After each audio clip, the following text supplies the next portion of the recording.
Good evening, everyone.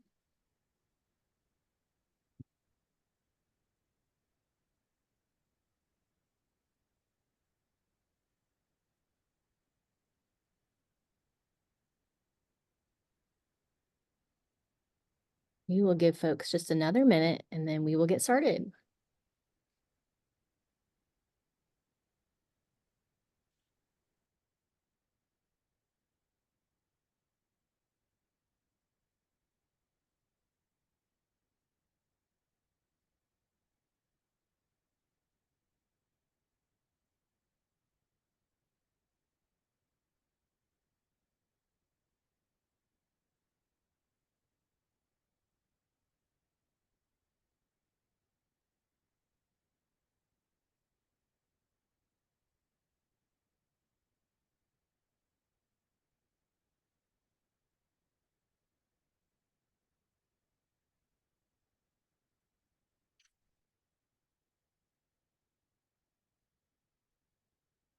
All right.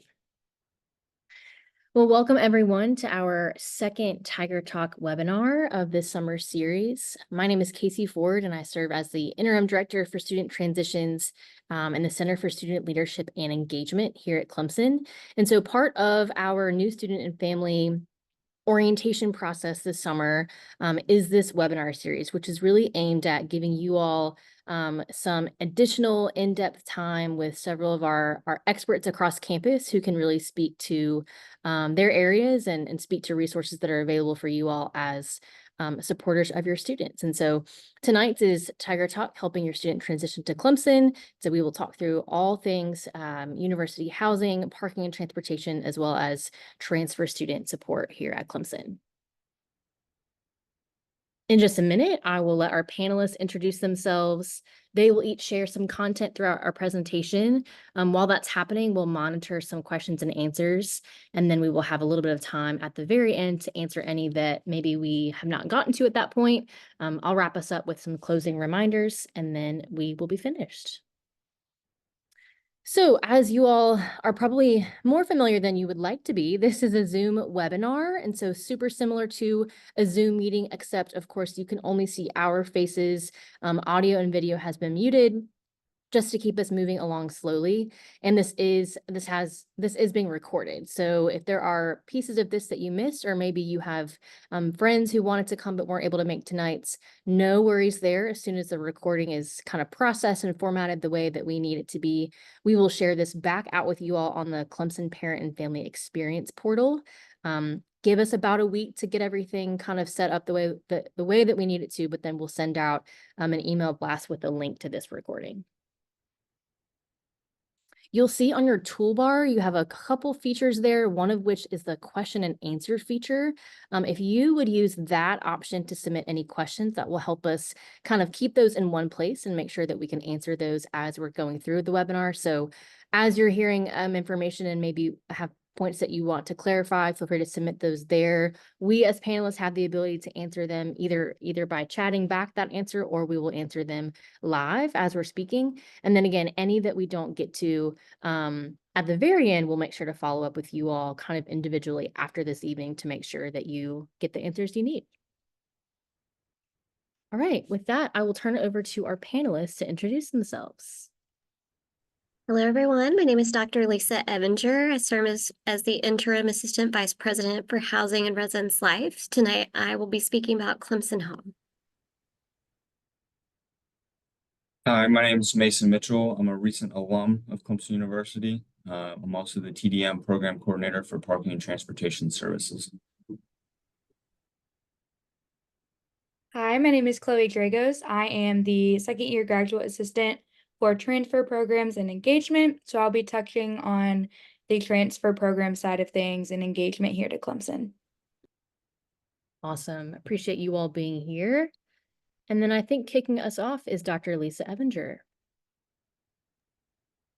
Well, hello, everyone. We're excited to chat with you tonight. I hope that you are eager to have your students come and join us at their new Clemson home this fall. Casey, if you'll advance the slides for me. I'm presenting information on behalf of both my area and our Earmark partners who are part of Clemson Dining. So the first slides will talk about the residential experience, and then we'll talk about dining. You can go on to the next slide, Casey. So we do believe that living on campus is a different kind of experience for students. And specifically for us, we believe that a part of our role is in transforming students through that residential experience. Next slide. There are a couple of specific ways that we do that. We believe that that transformative experience prepares and empowers students to explore who they are, to connect meaningfully with others, to engage intellectually, and to lead as global citizens.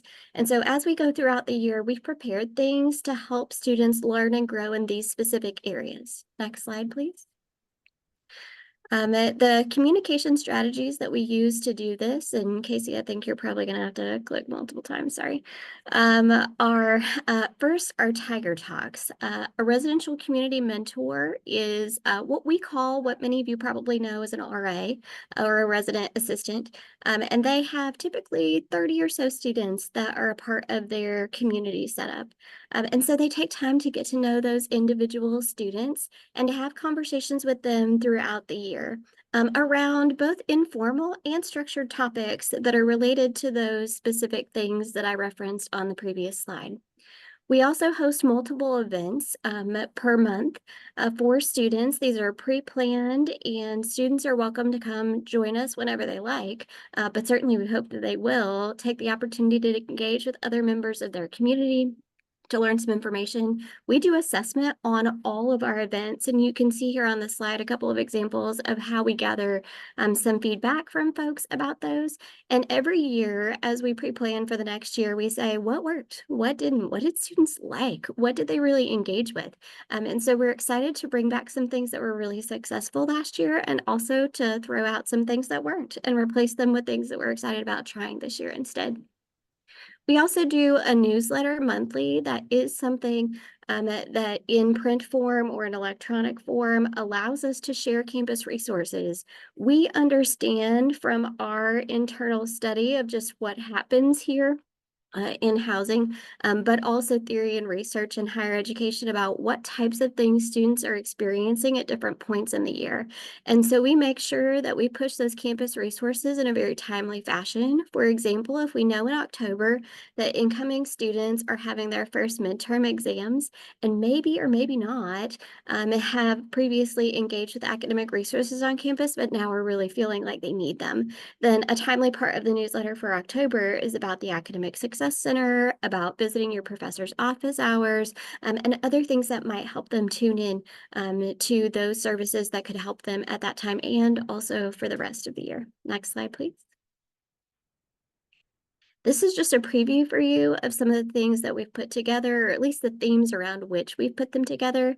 Again, we know what our students experience at different points in time, and we're trying to give them a combination of right now information and also experiences that help them grow. We want students to be different when they leave on-campus housing than when they came in because of the skills and experiences that they were able to gain while they were living with us. Next slide, please. I mentioned our residential community mentors, but I just wanted to highlight them again. These are upper class students who are in a role that is really focused on leading, role modeling, and mentoring incoming students. Their primary responsibilities are to build individual connections with students. If we know who your student is, we can come alongside them in their experience, and we can point them to the things that they may need the most, or really just help them to think about and process the things that they're going through during their first year at Clemson. We also prioritize community building. We know that students deeply desire to be a part of community, but they don't know how. And sometimes our RCMs don't either. They may be naturally inclined towards that, but because of that natural inclination, we teach them how to really engage folks in community, to help people build relationships with each other, to engage with campus organizations, intramural sports, events, to think about things that can connect them to the greater community. And we've seen some really great success in the past year, doubling down on that being a priority in this job with students really feeling like they're engaged as a part of their communities. Next slide, please. Our students and our residential community mentors are supported by other staff. We do have graduate staff in each of our communities who are part of the Masters in Higher Ed program at Clemson, and also full-time master's level community directors who supervise them and help with everything that happens in our communities. We have on-call staff at multiple levels for crisis and emergency response to make sure that we're attending to safety and security. And we have 2 case management GAs who are from our clinical mental health program at Clemson. They're not doing clinical work in our residence halls, they're doing care-related work under the umbrella of the Office of Advocacy and Success. But they also are able to offer proactive mental health-based wellness programs. So students who are interested in skill building around mental health and coping skills can also engage with that. And then we also have 5 really fantastic faculty and residents who come from all different departments and disciplines and who live in with our students in communities. They also plan lots of fun events, and it's a great way for students to get to see that faculty are also real people that you could approach after a class or at their office hours and feel comfortable being a part of research activities or other things that they're doing as they enhance their future career. Next slide, please. Your student will have 1 or many more roommates, depending on the specific setup of housing that they chose. And so hopefully they are reaching out to the folks. They can see who their roommates are or what that contact information is in the housing portal and start to get to know each other. What are they bringing? What am I bringing? What are you bringing? Can be one topic of conversation, but also to start to get to know likes, dislikes, what they want the environment to be like. Because after they get here, we're going to ask them to complete a roommate agreement. The roommate agreement is a good way for students to establish expectations and boundaries for their space, which most of them have never had to do before. Maybe this is the first time ever, probably the first time ever that they're sharing a room. So I'd really encourage you to talk to them in advance about how they have those conversations. How do you negotiate a compromise right up front with someone that you're going to be living with to say, this is both of our space. Here's what I'd really like to see happen here. What does that feel like to you? What can we agree upon together? Because the more of that that's done up the front, the easier it is to go back and say, hey, we agreed to this. It's not really going the way that I wanted it to. Can we talk about that? Can we fix this? As opposed to being upset that nobody met your unspoken expectations. So we really want students to be proactive, but of course, we know that there are going to be conflicts anyway, no matter how well they do that. And so we are here to coach, to support, and we also have formal mediation services that students can request through our housing portal if they need a little bit of extra help when it didn't go quite the way they thought it would. Next slide, please. So now for our dining information on behalf of Nicole, we wanted to kind of walk you through all of the different options, opportunities, education programs, services in dining. Your student has already selected a meal plan. All students in their first year are required to have a type of meal plan, which includes some combination of meal swipes and pop points. Pop points can be used at any of our on-campus retail spaces. We do have 3 full-service dining halls this year. So if you have a Clemson student from another time, you'd be familiar with Schletter and the Dish at McAllister, but also the Hub, which was previously a Swipe by Station, will be a full-service dining space this year. Next slide. We want to make sure that you can access our website to look at information. There's just a couple snippets here of what is on that website. All of that information is very up to date. I even love to go, and when I'm trying to decide which dining hall to go to look at what's actually on the menu for lunch that day, and then I can pick the location that I want to go to. Next slide, please. We have several ways that students can get involved with us. We offer an Eat Well program that Hannah Scott, our registered dietitian, is responsible for, which encourages students to learn more about nutrition and healthy eating. We also have a dining advisory board and have had really great feedback from students on the dining advisory board that we've been able to immediately implement into our processes. So we really appreciate when students come and participate in that. If your student has some sort of allergy, dietary restriction, we do offer in all of our dining spaces a specific station that does not include the top 9 allergens.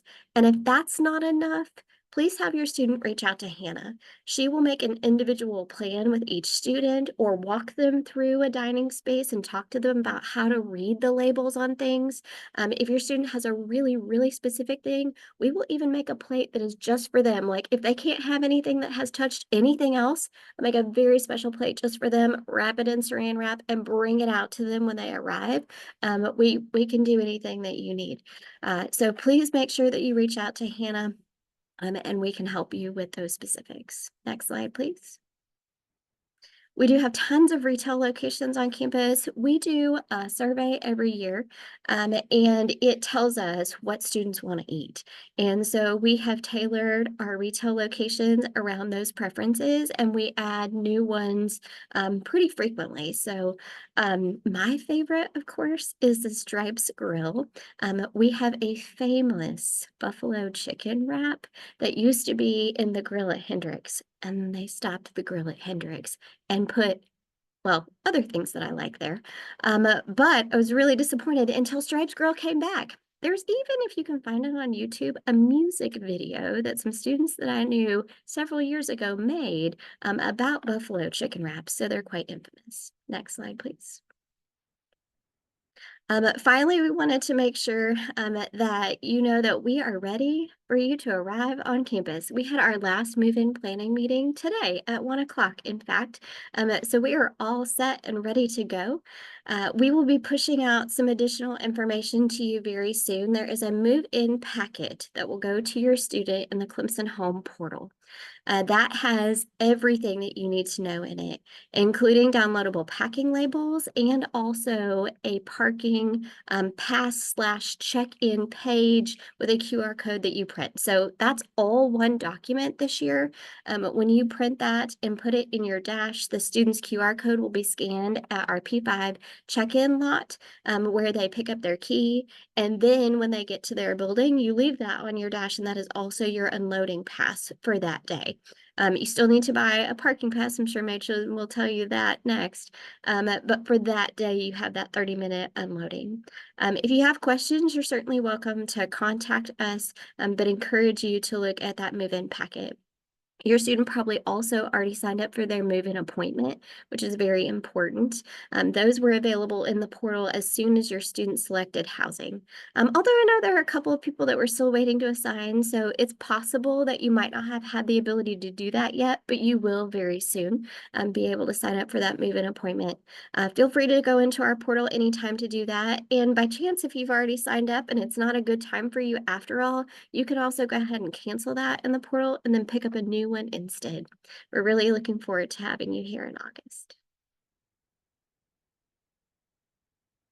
Here's all of our contact information and our social media channels. We really encourage students to follow us on social media. We push out lots of timely information there. Again, especially the dining stuff is very cool. Like I can see the plate that I'm going to eat before I go eat it.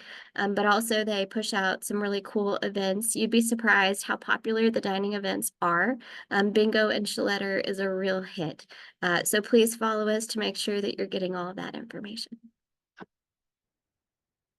Awesome. Thank you, Dr. Ebinger. Next up with parking and transportation, I will pass it over to Mason. Hi, everyone. Like I said, my name is Mason Mitchell. I'm the TDM Coordinator of Transportation Demand Management for Clemson Parking and Transportation. If you want to go to the next slide. So here's just a little bit of information about our office, where we're located. We are located in a new office. So if you had previous students that went to Clemson, we are no longer in our old office. It's currently being demolished as we speak. But those are just our couple things to do before you come to Clemson. If you need to buy a permit, we'll touch on that later. I'll touch on everything on this list, but make sure you do these before you come to campus. It'll make everything go so much smoother. You don't have to scramble last minute trying to, where do I park, all this stuff. And I'll go over everything in this list as well. So next slide, please. So everybody's favorite thing, parking permits. Everyone must have a parking permit unless you're a visitor just coming for the day and you plan on parking in a meter. You must display all your parking permits, but luckily for residents, they are virtual, so it's your license plate. So make sure you put the license plate in correctly. We can't stress that enough. Sometimes we get students that put the number in correctly, but to put the wrong state. This happens more times than you would think. Your second year commuter students, and now those are the only students that have repositional stickers. So don't worry about anything coming in the mail if you're going to be a resident on campus. Short term is more for commuters because those permits are virtual this year. But for parents and stuff like that, we'll touch on your permits for coming for weekend use and weekday use. So next slide, please. So this is just a brief look at our parking map that for this coming fall. So as mentioned earlier, out in the far right-hand side, P5 is where you will check in. Luckily, no residents are parking out there this year. Most of our residents are going to be in R3, R1, and the Douthat Hills parking in the top of the screen. But this is a great map to know. You can always come into the office and grab one. We have plenty printed in here. We're told that they're the best maps on campus because they show everything, including building names, all our locations for bike share, ADA, meters, and everything like that, which also have our transit routes embedded in here. So it's just a great thing to have. I tell students all the time to grab one, pin it up in their dorm, and learn it for the first couple of weeks because it's everybody in our office has one on our wall here. So it's definitely a very useful thing to keep in your dorm. Next slide. And then this is very specific to each resident. This is online at that link there. And this is on our website as well. So clemson.edu/parking. And then our website has just been completely revamped and very easy to use and navigate through. But so you would just find what resident you're going to be, east, west, Douthat, if you're in an apartment space. We have our live here, park here sections. So it just tells you all the information you know about the section of campus that you're living in. And then next slide, please. This is our parking basics table. So pretty simple to read. You just grab what resident you are or what parking pass you have for the given year. And don't worry, we only let students buy the parking pass they're allocated in their housing assignment. So if you're a West resident, you don't have to worry about selecting, oh, I actually bought an East resident parking permit because your housing assignment, if you have one, then that's the only pass that we allow you to purchase. So you'll just follow it along. And the thing I like to show to students, especially resident students, is the employee times. So resident students can park in employee spaces weekdays after 7:30 p.m. to 7 a.m. the next morning. So if you want to do any grocery shopping or anything like that, I highly recommend doing it after that time on the weekdays. So you can park right up next to your building and then just walk it in instead of walking it from a farther parking lot. And then on weekends after 4:30 p.m. on Friday, all the way through the weekend on Monday, not counting game day weekends.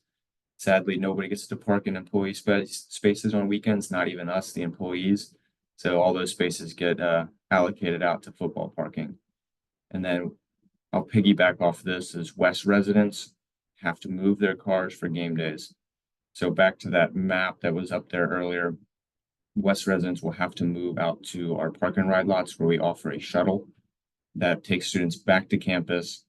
And then on Sunday, we take them back out to their cars. So that shuttle runs all day and all night to make sure students have transportation back and forth to where they need to move their car, the Friday before games and Sunday after games. Next slide, please. You can go into the, yep. So here's the permit cost. It's $194 for the year.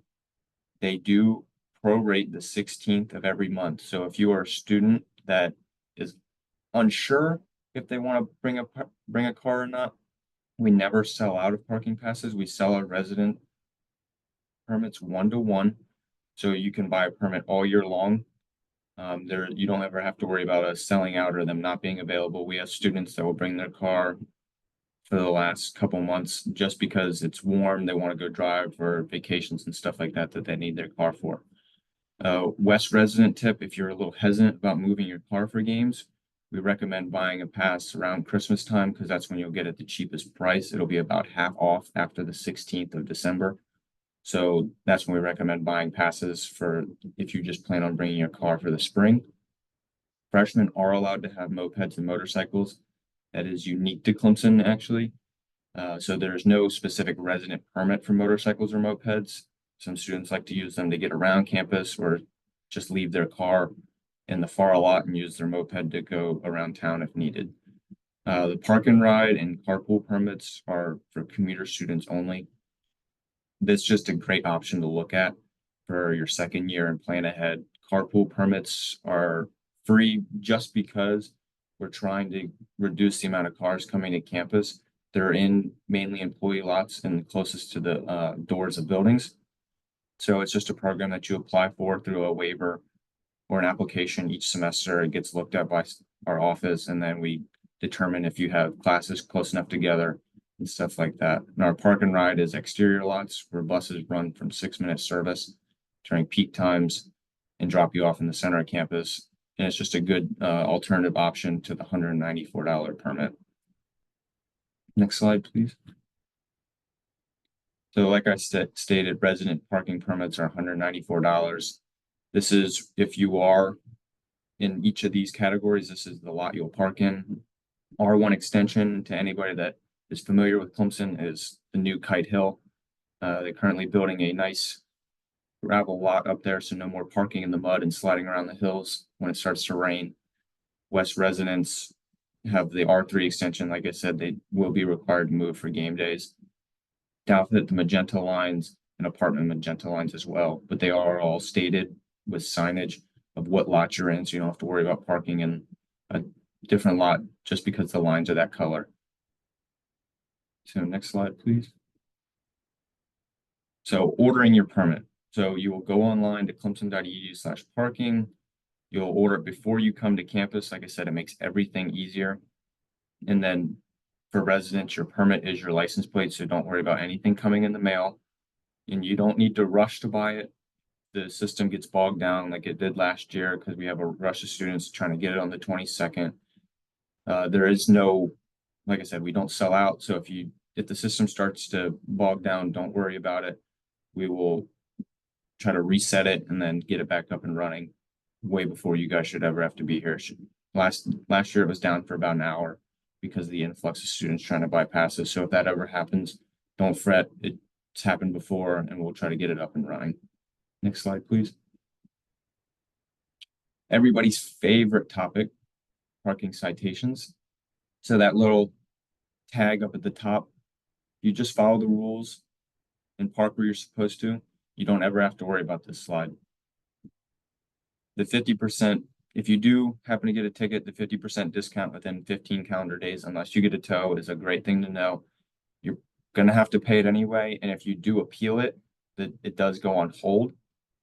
So if you don't have to worry about, oh, I'm going to fall out of that 15 calendar day time frame if I try to appeal it, then they might not get back to me in 15 days. No, that appeal will stop the clock, and if you lose the appeal, then the 15 calendar days will start. But you're allowed to appeal any citation that you would like. And then we get to the nice 10 or more parking tickets. So we have a wonderful story that we like to tell. There was a student, Doubtfit student, got 10 or more tickets. So it goes to an immediate tow. And so she lost her privileges for the previous year as a commuter. She then went and picked up her car from our office, came back, put it in the exact same spot, got towed again. She lost another year. And then later that night, she parked in the same lot and got towed again. So she lost 3 years of eligibility of parking on campus in a day and a half. So she obviously did not pay attention in some of these things, but it's just follow the rules. We try to make it as easy and as simple as possible and try to give you as many options and as much flexibility as possible when it comes to the parking citations and appealing them, along with your parking options on campus with the employee after hours and having the meters all located in front of buildings for unloading and grocery shopping and stuff like that is what they're for. And I'll touch on that on a later slide. Next slide, please. So parents, visitors, anybody that wants to come see you, anybody that you might not want to come see you but still needs to park. This is a great slide for you. Our weekend visitors can be purchased online. They're $9. It's valid through those times, and they all have the parking locations listed on the permit. And then the weekday visitors is the $7.50 per day from Monday through Friday, and those are not valid on game days. So that we won't sell those permits on game days because we don't have those parking spaces anymore. IPTE takes those spaces and we don't see them for 24 hours. So that's just a great thing for parents to see if you're just coming for the weekend or just a day. It's definitely cheaper to get the permit versus just keep paying at the meter and moving your car. Unless you're just here to pick up your student and walk around, grab lunch with them, then that would be the better case for the meter permit. So next slide, please. And speaking of meters, the biggest thing I cannot emphasize enough on this screen is that picture on the right-hand side. 3-hour meter limit for visitors and 1-hour CU permit meter limit. We hear it all the time from students. I paid the meter for 2 hours and I got a ticket after 1 hour. The meter is mainly meant for visitors coming, parking, seeing their students. They're here for business or anything like that. So they have a longer time limit. The meter cannot distinguish if you're a student, visitor, or just a random person trying to come park on campus. So if you pay 2 hours and you have a Clemson University permit and your tag gets red and you've been there for over an hour, you will receive a citation for that. So in those signs change based off location. And that is just to keep cars moving in and out of those locations. We don't want students. This is to help residents by keeping commuters out of those spaces that are trying to come park for a 2-hour class, pay a 3-hour limit, and then clog up the spots for residents and visitors that are coming here for shorter times and that don't have access to permits or don't need to purchase a daily permit. Next slide, please. ADA parking, this is a big one. This is something that a lot of students miss, that they have a temporary permit, but all ADA permits need to be registered with us because of where they're allowed to park. ADA permits can park in meters for free, ADA permits for free, and other visitor spaces for free. So even if you have a full-time ADA permit, it still needs to be registered with us. And then in that second bullet, students that have temporary ADA permits, say they got hurt playing intramural sports or something like that, they try to run down the stairs because they're late for class, or because they're missing Chicken Tender Tuesday at Schletter Dining Hall, and they twisted their ankle, they must register their temporary permit through us and then go through Student Accessibility Services to get that registered. And then, like everybody sees on the handicap signs everywhere, fines up to $1,000 or $500 minimum. We get a lot of complaints about students coming into buildings, loading their car up, parking in a handicap spot for 5 minutes, and somebody actually needs to park in that spot.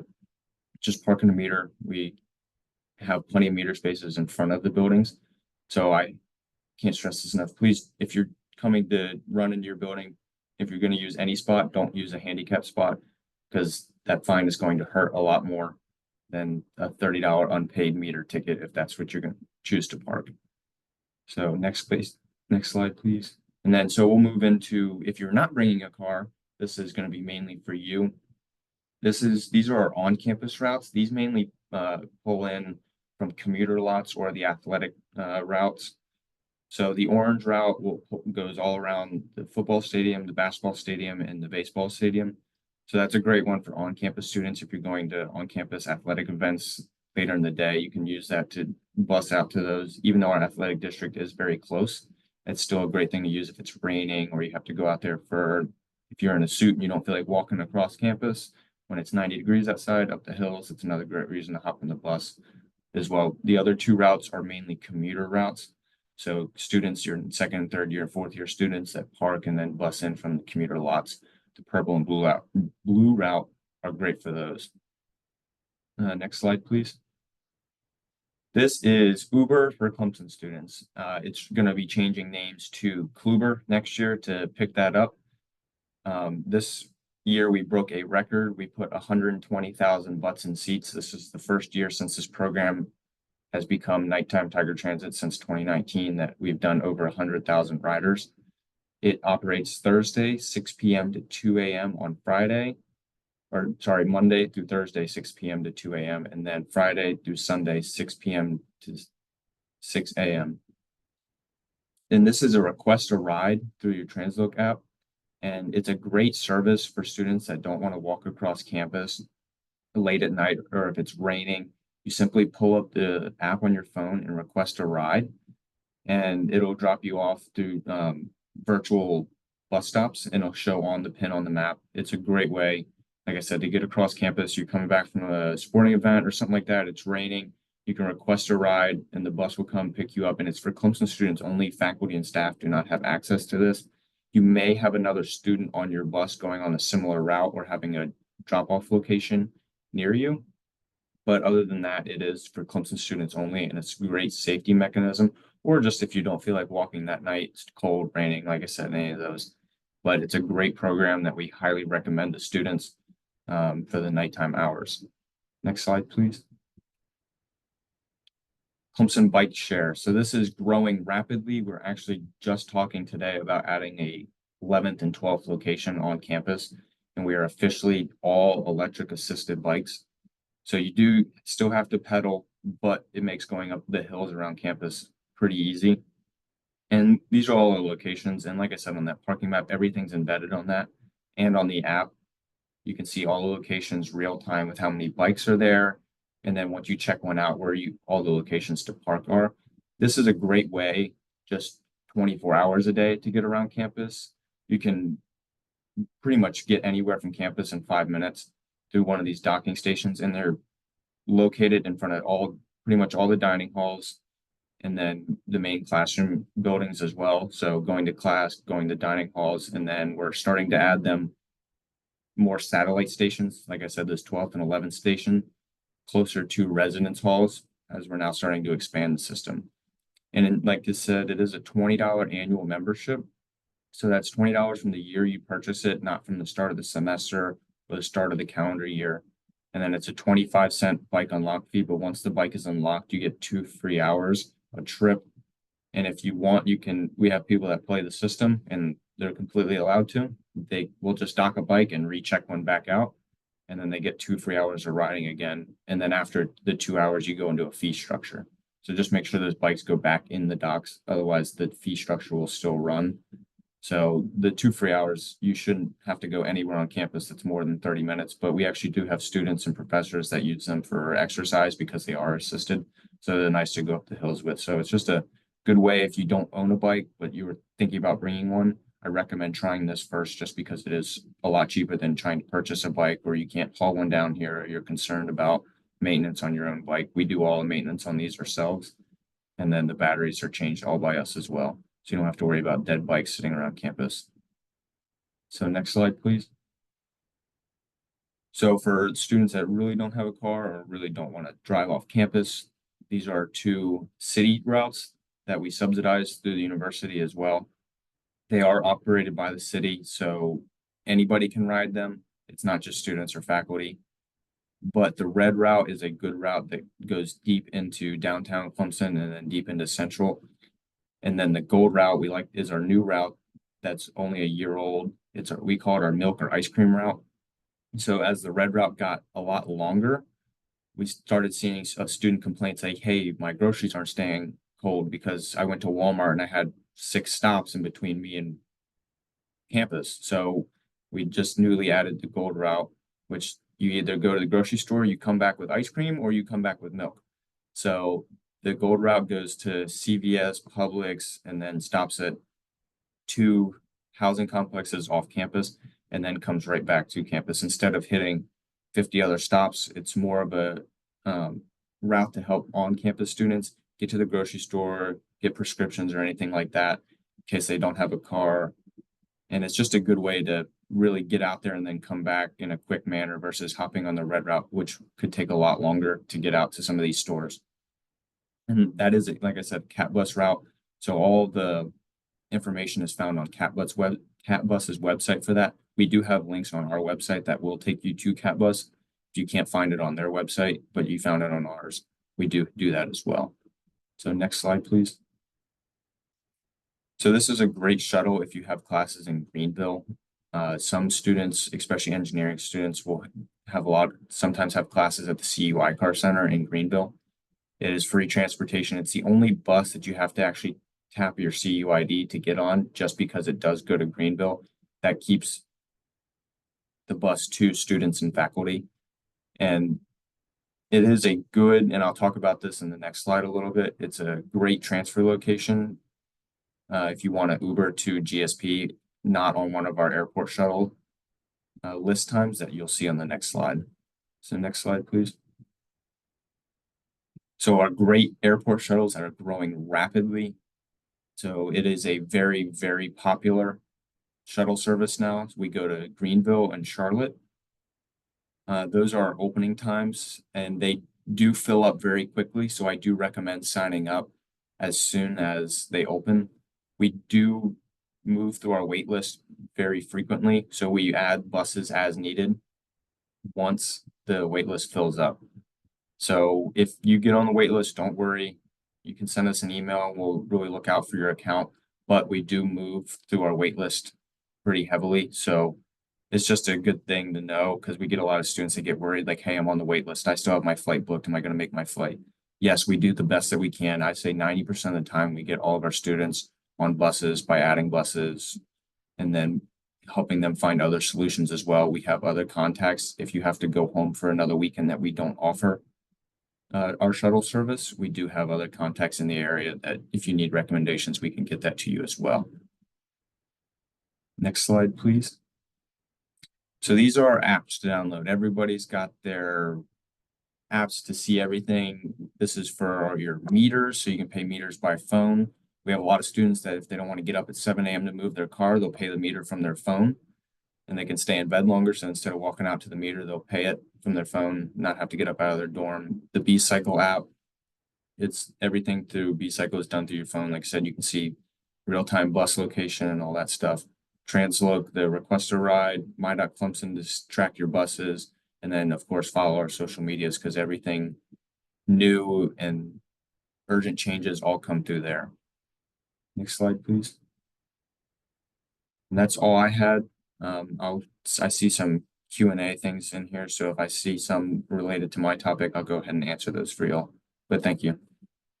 Awesome. Thanks, Mason.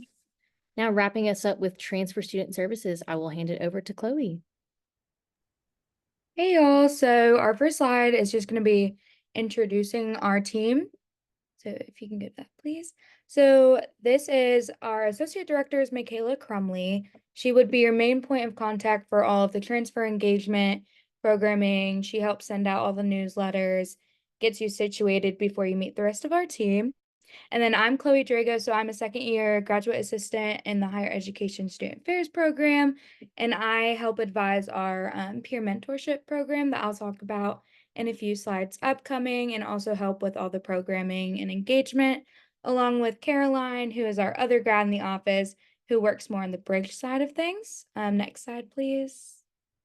So our mission is solely to serve and engage our transfer students by collaborating with other campus partners to help build that more diverse, inclusive environment to make our transfer students here feel like they're part of the Clemson family, even if they didn't start here solely for their first year. Next slide, please. And then for our office overview, so we serve Clemson's diverse transfer community through our new student programs like our peer mentor program, workshops, our campus partners. We also have transfer coaching and resource referrals. So each transfer student will get an email assigning them to their transfer coach, who will be one of us three on the team. And we will be there to help make your transition here to Clemson as smooth as possible. There are transfer academic advisors available to you as well. Along with, we also have CUSG for Transfer Council that I'll touch on here in a second. Next slide, please. So transformation, if you are an incoming transfer student, you should have received this in the mail.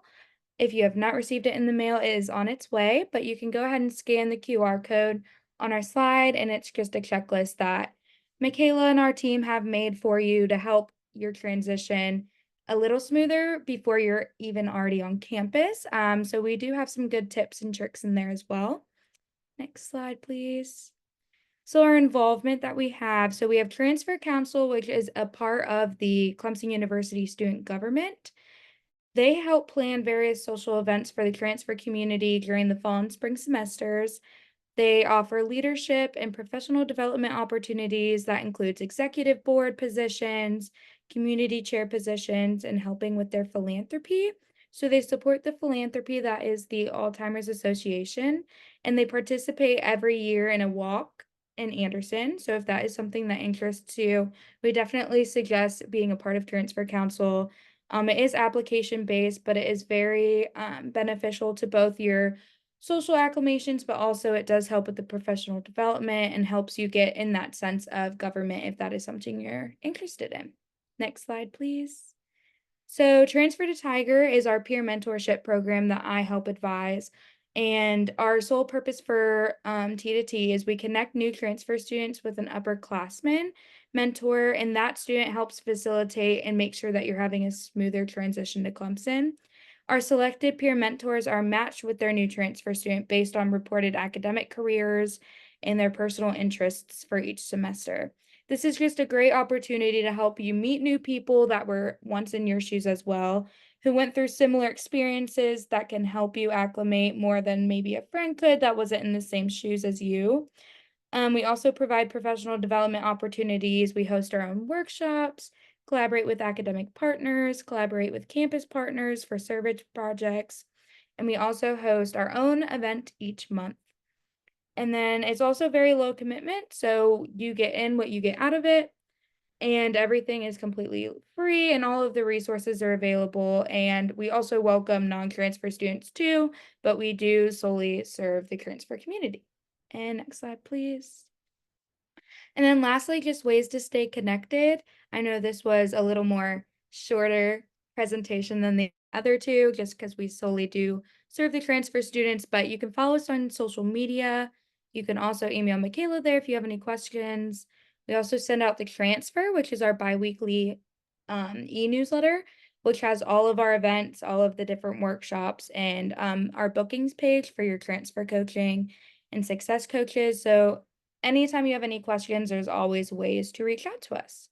But if you have any questions, you can email Michaela or send it in the chat to me. Awesome. Thank you, Chloe. Well, before we move on to next steps, I want to take a look at our Q&A here.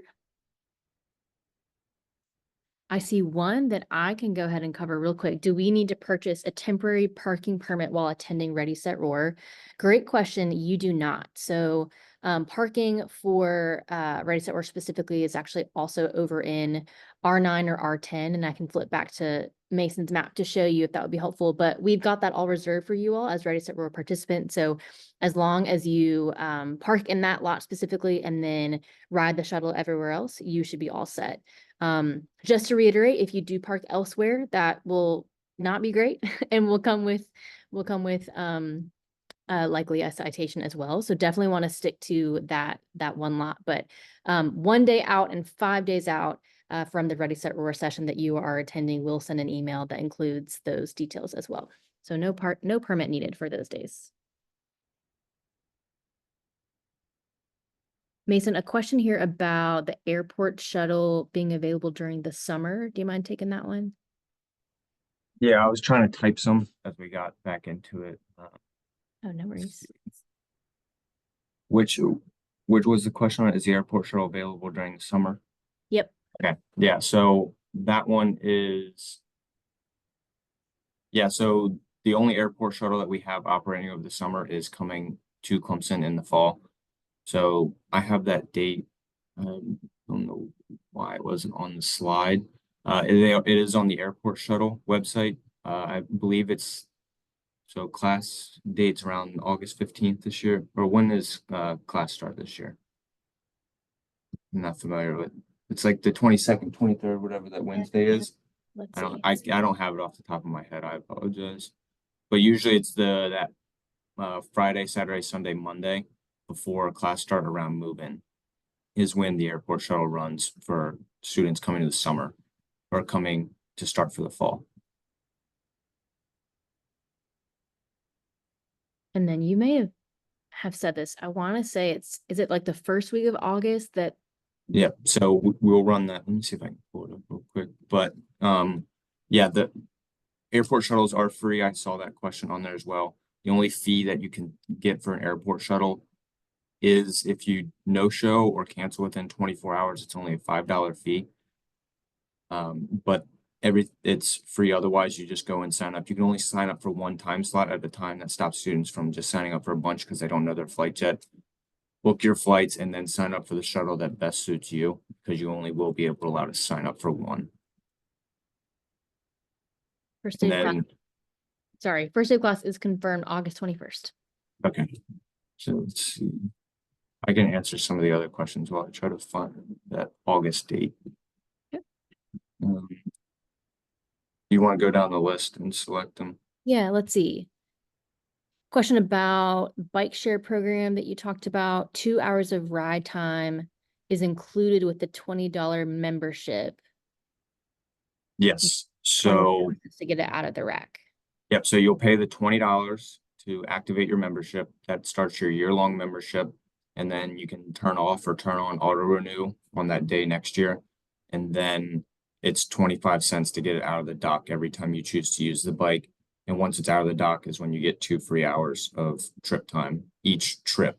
So each time you don't get 2 free hours to your entire total membership. So you don't have to budget it like that or anything. It's every time it comes out of the dock, that 2-hour clock starts.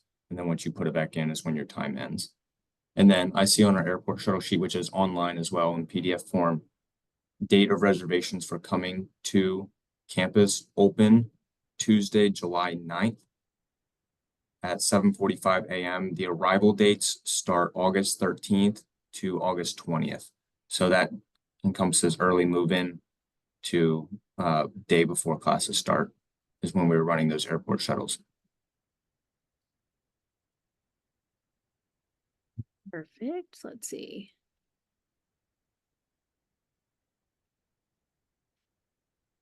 A question here about Ready, Set, Roar. Quick note there. You can still sign up for it depending on what college your student is a part of. The next few sessions on our calendar are at capacity at this point.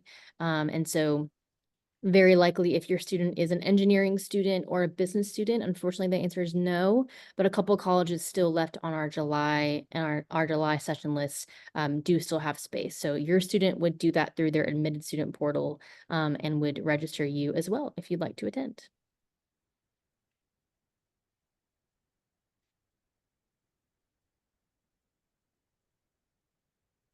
Let's see. Mason, there's one more on here about, or a couple more about airport shuttles. Here, let me see if I can group all of them in together. Okay. So let me grab this link. I'll put it in the chat for everybody that has questions about airport shuttles. Can I put that? Mhm. Let's see if this works. It's a PDF. Yeah. So this is our airport shuttle sheet.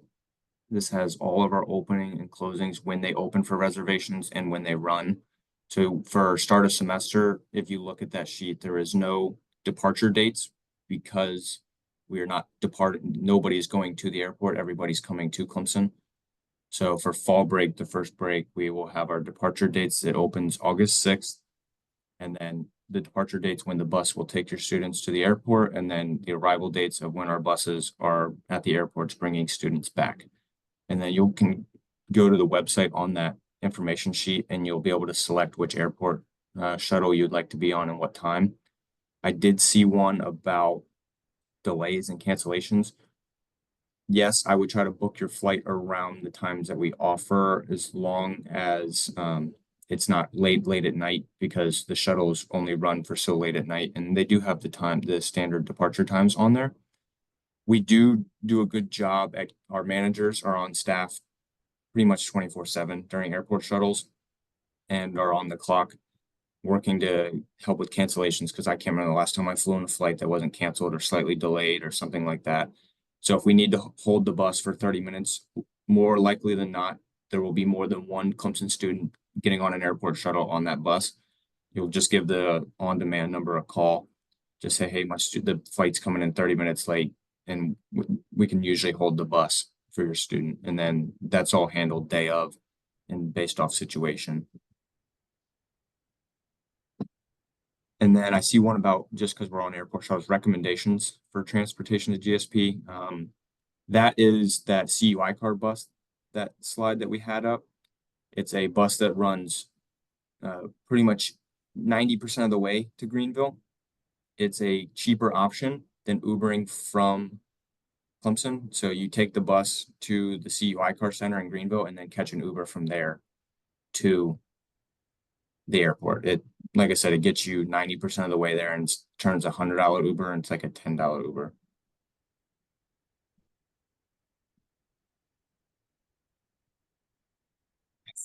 Those are all the airport shuttle. Did I miss a?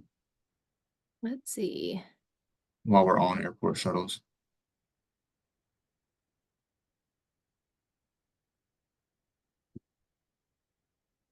Yes, I think so.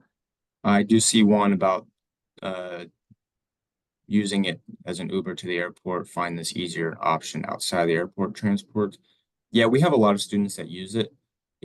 Some students don't even want to risk getting on the airport shuttle bus because they're nervous about sitting on the wait list or anything like that. That's why I let parents know and students know that we move through our wait list pretty quickly.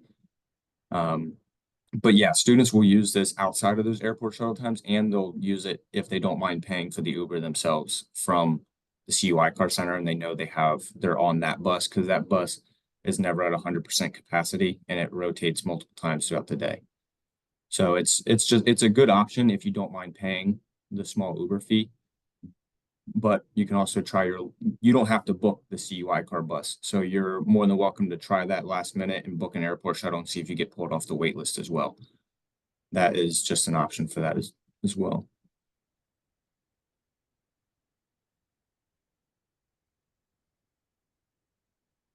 Let's see. A couple questions about summer start parking specifically, which I may need Mason's and Lisa's help with. To my knowledge, their commuter or their resident pass lets them park in Thornhill, or Calhoun Courts. I believe that's typically where those folks are. And then I want to say C1 for the day they actually move in, but y'all may have a better sense of that. So we will run our move-in for summer start on Sunday, just like the normal move-in process. They'll go to P5 first. They'll have that move-in packet sheet that has their QR code, which doubles as their unloading pass. Summer start students are coming to either Calhoun Courts or to Smith Hall. And then, yes, you'll move your vehicle down after that to C1. If you're just staying for that unloading period and like that afternoon, then you don't need anything other than what is in the portal for you to print. But if you need anything else, Mason can answer the other part of the question. Yeah, so for summer start and what they told on earlier about C1, that is the option for that for move-in day, and then wherever they're living is where their parking permit will be for. So I'm not sure where summer start students are living mainly. That's going to be on the home side. But when they purchase it and they have their housing assignment already, we'll only give them that permit to purchase.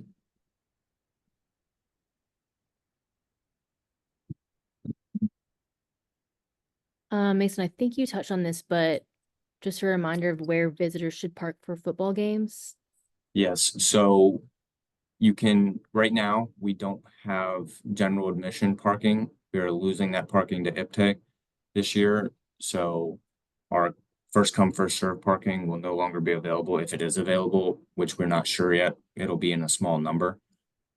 We do have, you can purchase third-party parking passes for visitors if you're coming to tailgate or anything like that, but our campus on game day is allotted to IPTE and they handle all the game day parking. So my best suggestion, if you're coming to tailgate and you're coming for the football game, look at TigerNet. It's a great website through third-party sellers for Clemson fans that have parking passes that they're getting rid of. And then I think you can buy parking passes off Ticketmaster.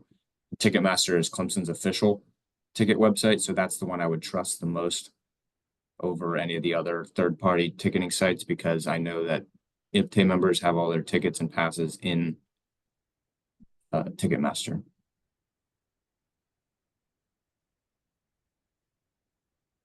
And I see scooters.